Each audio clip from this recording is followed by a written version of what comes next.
Thank you so much. Thank you. I hope you had a nice lunch break and you were able to take some rest. It gives me great pleasure to be able to introduce the next speaker. My name is Matija Strlic. I come from Ljubljana, Slovenia. I was involved in the Green Art project.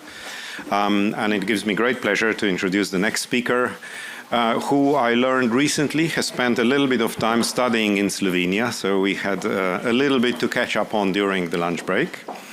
But for those who don't know, and I guess there's not many of you, Professor Dr. Hermann Parzinger has had a long and particularly illustrious career. So it gives me a little bit of pain to have to say just a few things and highlight just a few things from his career here.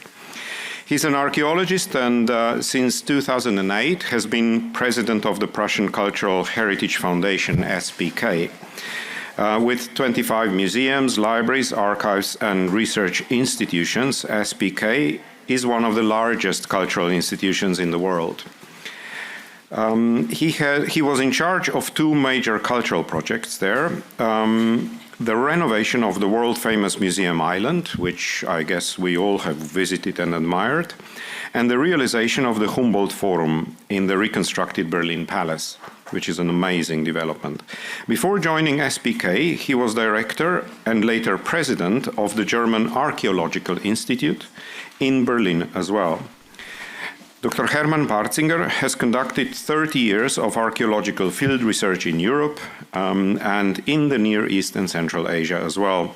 He has received national and international awards, decorations, and honorary doctoral degrees, and is a member of academies in many countries, including obviously Germany, but also Spain, Great Britain, Romania, Russia, China, and the US. Since 2018, he has been the executive president of Europa Nostra, and which is the voice of the civil society for cultural heritage in Europe. Dr. Parzinger, the stage is yours.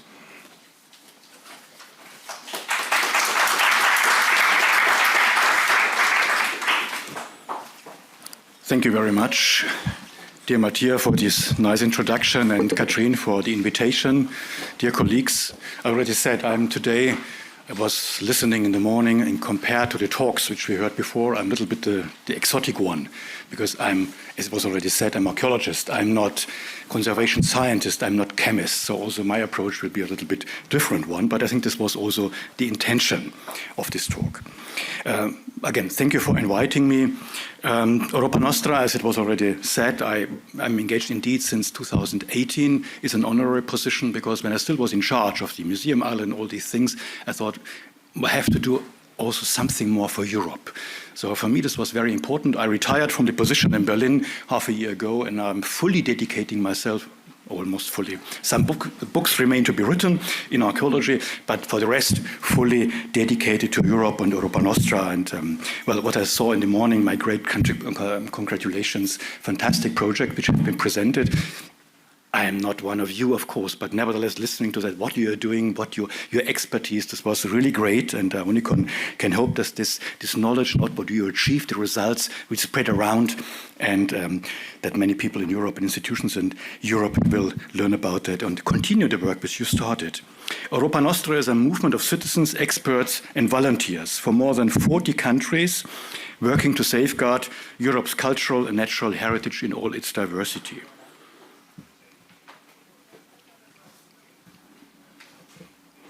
We are convinced that cultural heritage is not a luxury, but a necessity, a source of identity, creativity, and resilience. From restoring historic buildings to reviving traditional crafts, from empowering local communities to shaping European policy, from adding scent to our historic perception, from teaching children about the importance of heritage. We are working to make heritage a living force for good. Our work is grounded in partnership with the European Union, the European Commission, the Council of Europe, the European Investment Bank Institute, which is financing some of our projects and activities, and countless local and regional initiatives. But most of all, it is grounded in people, as we have thousands of members from Iceland to Ukraine, and from Norway to Sicily, no, to Malta.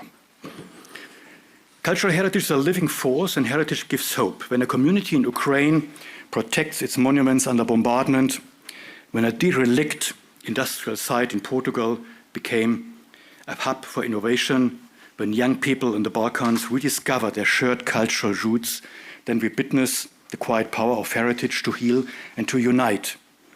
Cultural heritage is also not about nostalgia, it's about belonging. It is about understanding that every stone, every melody, every story handed down to us carries a message of resilience and a promise to future generations. And cultural heritage matters. Cultural heritage matters for communities. It carries values from one generation to the next. It builds bridges and connects us across borders. And 84, there have been inquiries, 84 of the Europeans say cultural heritage gives them a sense of belonging. That's not bad. Cultural heritage also matters for our economy. Everything we produce is deeply rooted in our heritage and traditions. Everything that people from outside Europe want to buy, consume or visit is linked in one way or another to our heritage. And Europe is the most visited continent with millions of tourists, and there is no tourism industry without heritage. Cultural heritage matters for democracy. In our struggle against nationalism and populism, heritage reminds us that our past was never simple. It was never one story or one voice. It is complex, layered, diverse, just like Europe itself. But beneath our differences lie shared values, the rule of law, empathy, lessons learned through struggles and sacrifice. And cultural heritage matters in our response to climate change. Our cultural heritage already has many of the answers we are looking for. For instance, our historic countryside with its forests, marshes and fields stores carbon naturally and effectively. The solutions are vital. It's only one example. But climate change represents a systematic risk to cultural heritage, affecting built heritage, archaeological sites, museum collections, and cultural landscapes. Unlike sudden disasters, climate change acts as a slow, unsaid, but accelerating agent of deterioration, challenging conventional conservation principles that assume climatic stability. Climate change threatens cultural heritage in many different ways, and almost all kinds of heritage, tangible as well as intangible. A few examples. Threats to built heritage. Built heritage is particularly vulnerable because it was constructed for past climates, not today's rapidly changing conditions. Sea level rise and coastal erosion, flooding and erosion threaten coastal historical sites, forts, temples and ports. Saltwater intrusion damages stone, brick, mortar and foundations. Increased rainfall and flooding, water infiltration leads to structural weakening, corrosion, etc. Flood events can cause sudden collapses or long-term decay. But also heat waves or temperature extremes, expansion and contraction of material cause cracking. Heat accelerates chemical deterioration of stone, metal and wood. And of course extreme weather events, storms, cyclones and hurricanes damage roofs, facades and foundations, and repeated disasters reduce the ability to repair and to maintain heritage sites. A case study, of course, you see to the left, Venice and its lagoon have long been recognized as one of Europe's most fragile cultural landscapes. Venice increasingly faces frequent alta aqua events due to sea level rise and storm surges. The case drew international attention to the combined impact of climate change, infrastructural delays, and mass tourism. Concrete impacts are salt crystallization in brick and stone, rising damp and historic foundations, structural weakening of palazzi and churches. There are also adaptation strategies, of course. The Mose flood barrier system to protect the lagoon, improved drainage and water management around foundations, and the adaptation prioritize reversibility and minimal intervention, aligning climate resilience with conservation ethics. Or, to the right, the historic center of Stolberg in Germany, in the Rhineland, a catastrophic flood in July 2021, destroying large parts of its medieval townscape and its industrial heritage buildings, The disaster exposed how vulnerable traditional urban fabrics are to extreme weather events intensified by climate change. It needed a coordinated long-term recovery planning to stabilize damaged structures, to protect remaining heritage assets, and to support a sustainable future for the town. There are threats to archaeological sites, many different threats. Desertification and drought, drying salts lead to erosion and loss of buried remains, flooding and rising water tables, organic material, wood, textile, bones decay rapidly when water conditions change, wetland and underwater archaeology is at high risk almost everywhere, or melting permafrost, like here, examples from Norway, releases organic artifacts preserved for thousands of years. Once exposed, material degrade within years or even months. And there are similar situations in the high Altai mountains. Even 20 years ago, when I was working there are mosquitoes now. After 10 years, my Russian colleagues for 10 years have not been there, when they came up, there's mosquitoes. Unbelievable. What it means, there are these ice kurgans, these ice mummies. In all these permafrost regions, there are great problems which we are facing. And a wonderful Europa Nostra award winner, the Glacier Archaeological Program in Norway, does groundbreaking research, documenting thousands of artifacts emerging from melting glaciers due to climate change. The project is recognized for its scientific innovation, highlighting the impact of global warming on high-altitude cultural heritage sites. So climate change and global warming brings to light new heritage, but we have to act immediately not to lose it forever. Adaptation strategies are emergency documentation, 3D scanning, photogrammetry, and excavation, reburial with insulating layers where excavation is not feasible. So it's a shift from preservation in situ to preservation by record. There are also threats to cultural landscapes and intangible cultural heritage. Climate change also affects living traditions and cultural practices. Loss of cultural landscapes, changing ecosystems disrupt traditional farming, fishing, and herding, especially in the Pacific, of course.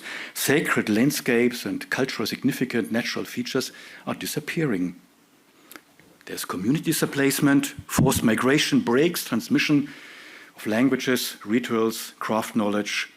Cultural identity weakens when community lose ancestral lands. A case study is the Pacific Islands, for example, Vanuatu. Sacred sites, burial grounds, and traditional settlements are disappearing by sea level rise. I was traveling there some years ago.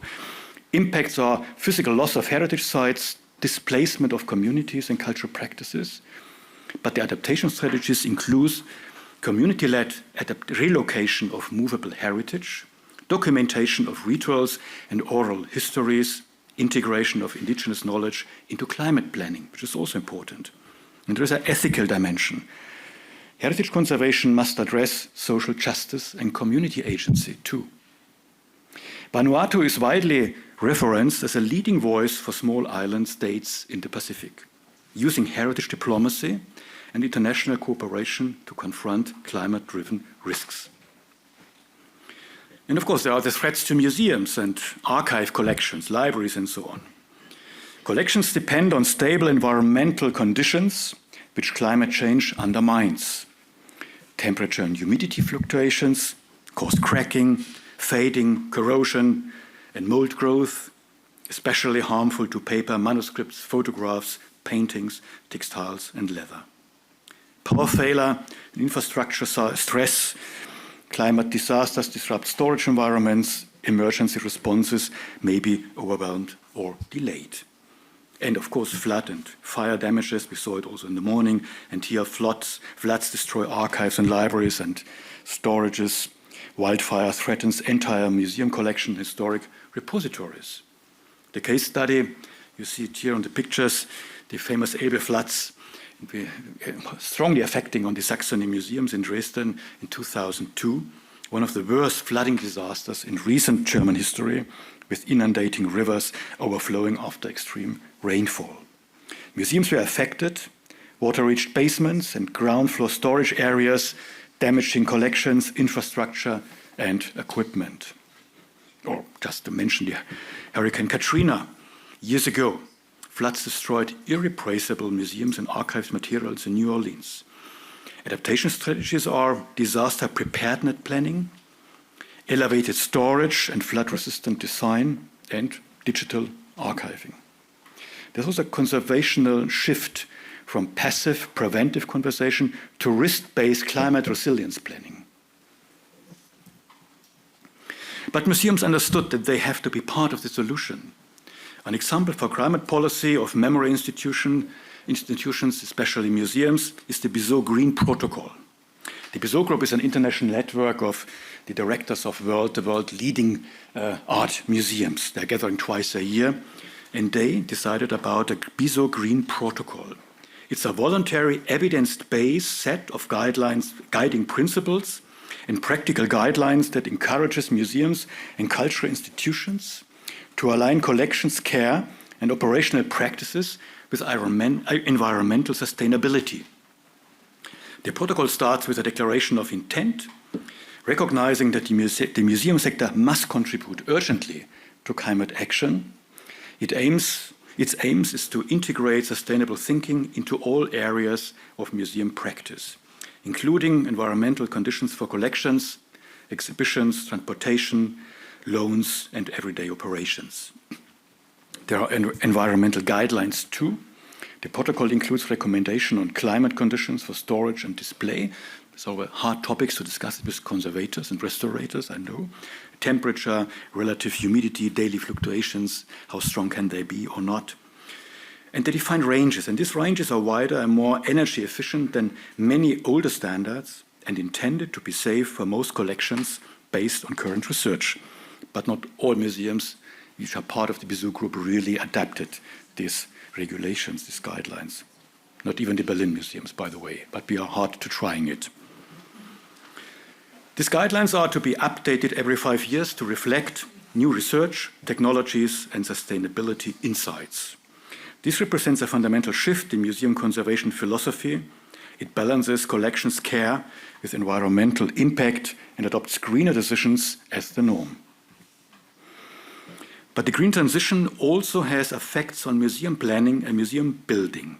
A case study, the Berlin Modern, a new museum which is about to be built for our collection of the art of 20th century.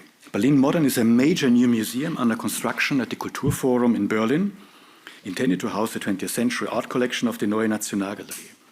The project broke ground in December 2019, and the foundation stone was laid in February 2024. The museum is expected to open around 2030. Critiques at the beginning raised significant concern about the climate and energy efficiency because of its heavy reliance on concrete and a large open interior that would require intensive energy for ventilation, heating, and humidity control. In response to these criticisms, planners reworked the plans and design with several sustainability measures. The museum will include a rooftop photovoltaic system, as you see on the top to the left. It will meet the EGB 55 energy efficiency standards, which are standard defined in Germany, a requirement that won't become mandatory until 2045, meaning its primary energy needs will be well below current legal limits. Reduced carbon footprint in construction. The facade material was changed from concrete precast elements to brick without cement. And recycled materials are increasingly used in concrete, etc., lowering embodied CO2. Through adjusted climate control requirements and energy-efficient heated and cooled floors, climate energy will be cut by about 20% compared to earlier plans. So the design adds biodiverse planting strips, drainage that uses rainwater, permeable pavements, and shade elements to improve the local microclimate around the museum, as you can see.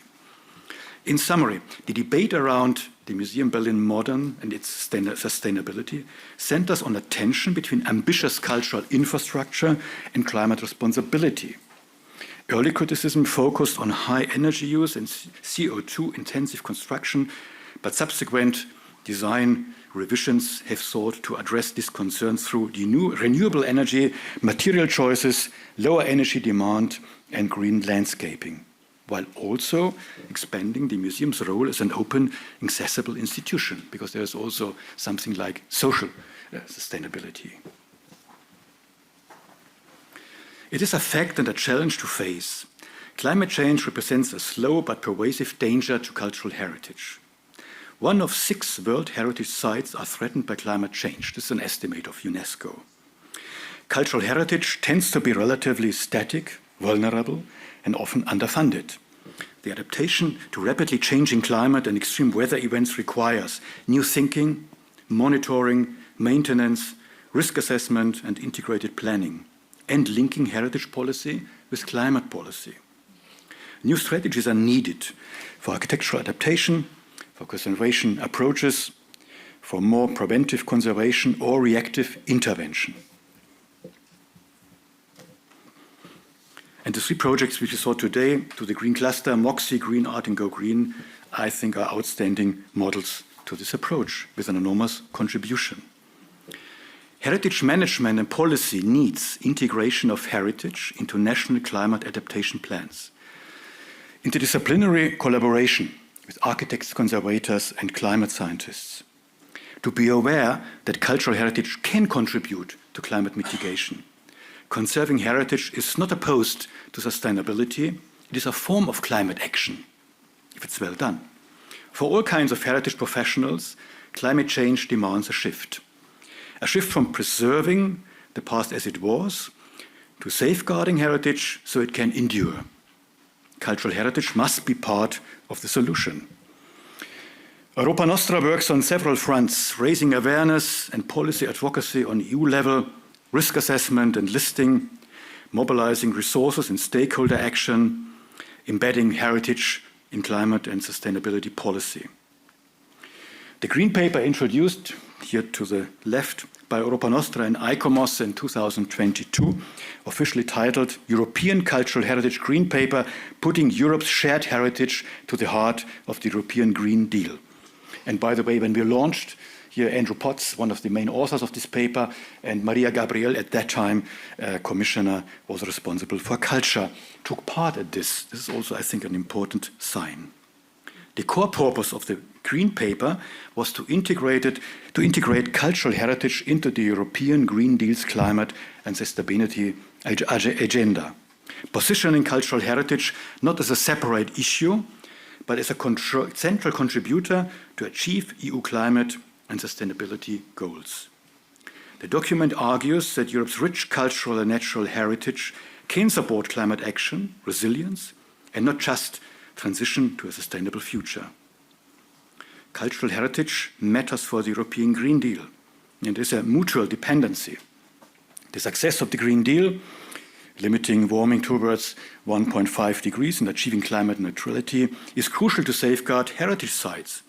At the same time, cultural heritage offers social, economic, and environmental value that can help deliver the Green Deal's mission. Heritage connects people to places and values, fostering social cohesion, identity, and a sense of responsibility towards sustainable futures. The Green Paper maps cultural heritage contribution across Green Deal key priorities. And the cultural heritage is framed as more than preservation. It is a driver of sustainable innovation, climate adaptation, and economic inclusion. Cultural heritage is not a side note, but a strategic contributor to climate and sustainability policies, offering social, environmental, and economic values to European Green Deal's goal, while safeguarding Europe's cultural legacy for future generations. So cultural heritage is a core part of the European Green Deal. Important for the future of EU policy making in the field of culture and heritage is also the Culture Compass for Europe, launched by today's Commissioner Glenn Micallef. It is the Commission's first comprehensive strategy for EU cultural policy in years, designed to shape policy by the next multi-annual financial framework, very important, 2028 to 2034. It seeks to embed culture, heritage, and creativity more deeply into EU policy making, and this is very important, and to link culture and heritage to economic, social, and territorial cohesion. Cultural heritage is integrated as a core part of the EU's vision and actions. The document explicitly includes cultural heritage as a key element in making the EU more competitive, resilient, and cohesive. One of the 4 strategic directions of the Compass for EU policy mentions safeguarding and promoting cultural heritage. Heritage appears among flagship initiatives that will be pursued, including launching a European research and innovation partnership for resilient cultural heritage. This signals important support for research on how to protect heritage in the face of environmental and climate pressures. This implicitly links cultural heritage protection with climate adaptation and resilience. And the Culture Compass for Europe explicitly mentions the European Heritage Hub, a project led by Europa Nostra, together with a broad consortium of partners since 2023. And the hub explicitly embeds sustainability and climate change into its mission, activities, partnerships, events, and policy work.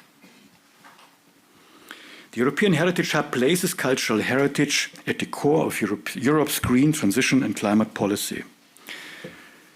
Cultural heritage has to be treated as a contributor to a sustainable future, not just as something to protect from climate impact.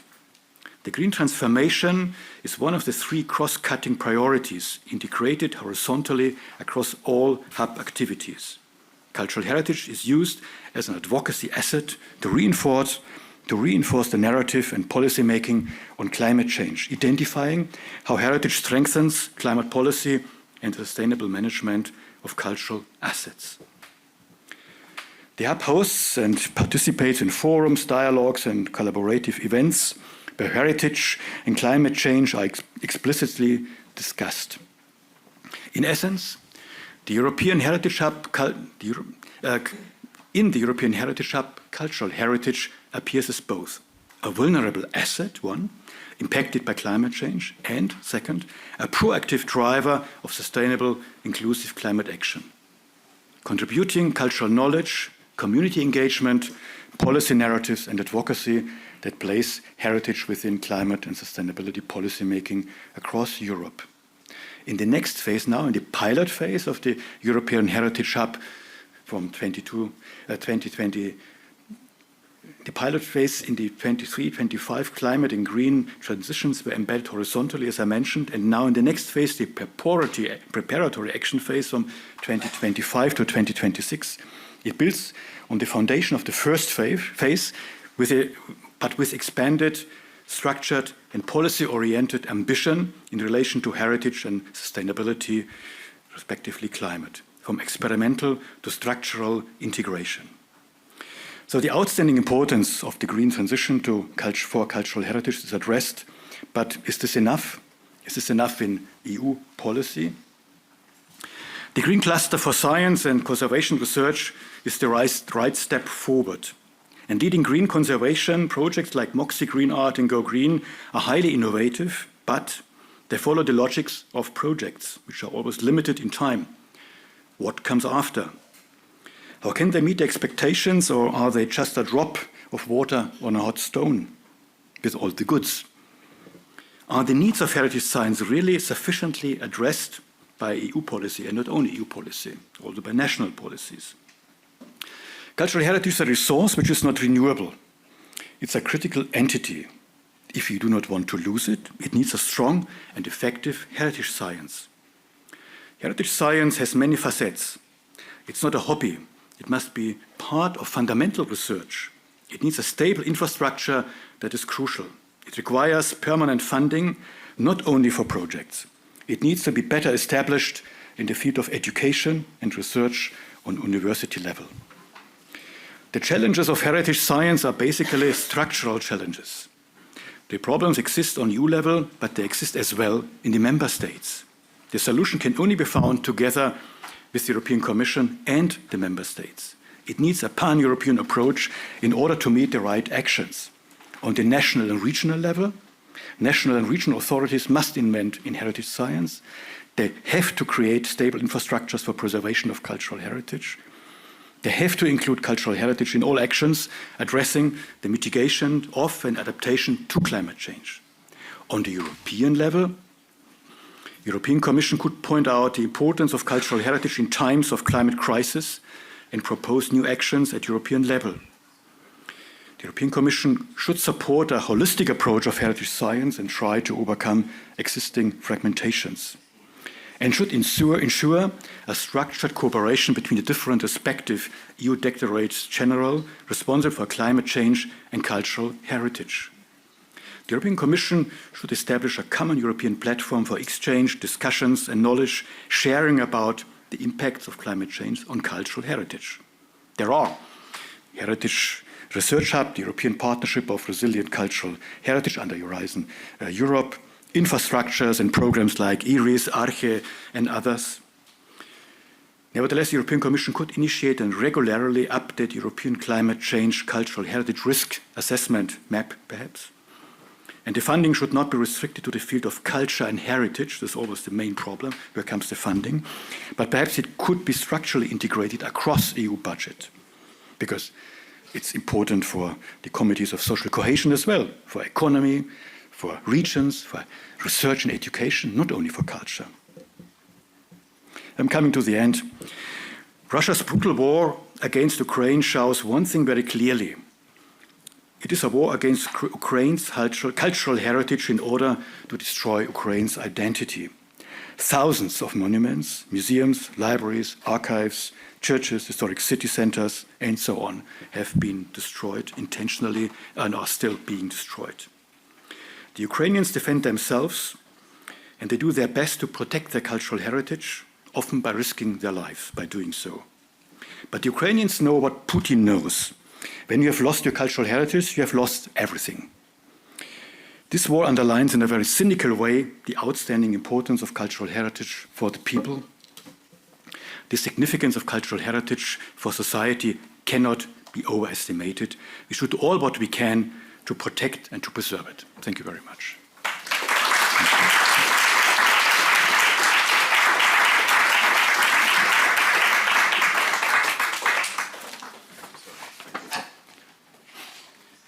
Thank you so much, Dr. Parzinger. It was particularly heartwarming to hear your words about how we need to see cultural heritage as an issue that needs to be addressed across policy sectors, not just at the European level, but also at national levels. And this is something that we as a community still need to work very hard on. Thank you very much for that message. There is time for one, maybe two questions, perhaps. Any questions online, perhaps? Yes, please. Can we have the mic? Sorry. Thank you very much. And it's a more comment question. Really, how significant do you think really is the human in all of this? And by that I mean communication, building relationships, because no matter what there is or what we have available, if it's money, it just strikes me, it always really centers around communication, how to influence people to make the decisions. I think what is very important that we always address the topic to the public. I mean, we are the agents. This must be our agency. And we just in the lunch break, we talked that archaeology, my field, is quite has a lot of publicity because you continuously see excavations in TV and so on in social media. I think this topic which we are addressing, many people are aware, there's some kind of climate change, of course. But I mean, to spread the news, the knowledge about the damages which are happening. And they are also rapidly ongoing. It's a slow process, of course, sometimes, but sometimes also very quickly going. And I think that the public, we all have to work together to address this topic to the public. This is very, very important by interviews and so on. Of course, this is not always very nice, and people do not want to hear the same story again, but I think it's extremely important. And the human factor is another role, because the vulnerability of heritage sites or heritage to climate change and catastrophes and so on, sometimes by by action made by man is getting worse. Mass tourism and many other elements. So we have to address that people behave in a different way, not to making even the negative effects stronger towards heritage. So we can do a lot, but it's a question of education in the schools, in the public, of the people, in behaving, in being aware what is happening. I think this is the basis, because when a certain percentage of people really is aware, and this is a topic of the society, then politicians also will move towards actions. I mean, I know this in Germany. I mean, we had one chair of conservation science in Berlin. It will be cut now. It disappears. In Germany, I'm lucky what I see in Slovenia. I'm really only can congratulate. And this cannot be. How is it possible? So there are many things. It's not only the EU. I mean, this is first of all the member states, the nation states, but in Germany, as culture is an affair of the Länder, also of the regions. And this is something which we have to address, and they only will act if we achieve to address it more to the public. Thank you so much. Is there another question at all? Yes, sorry. Hello, I'm Cecil Kraub-Andersen from the Royal Danish Academy. Thank you so much for such an inspiring talk. I don't know exactly how to put this, but we struggle a little bit with the local nations in Europe having different approaches to heritage, and and I find it difficult to make, for example, our politicians in Denmark aware of the necessity to protect heritage, for example. So I think my question is, how do we get it? How do we sort of join forces in Europe so that it's not just a national thing, heritage? Difficult question, because I think we make it too easy if you just say this is something which the Commission has to do. We have to do it in a way. We have to propose actions. We have to propose means structures how we can achieve that. I mean, of course, these networks in your projects, in the 3 projects, is fantastic to see from Norway, Italy, France, how you are working together. But the question is, what comes after? How can we create a sustainable structure, which in a way is then a partner for the member states and for the European Commission addressing this topic? So in a way, perhaps sometimes out of this project, and there are others, Iris and all of this, you know them better than me, there should emerge something structurally sustainable. And then perhaps we can achieve something. If not, I see it difficult. Maybe again, we'll go on. Of course, there's also already something, but to be more effective, I think this would be very important. Thank you very much. Thank you so much. Thank you. Shall we thank Dr. Parzinger again?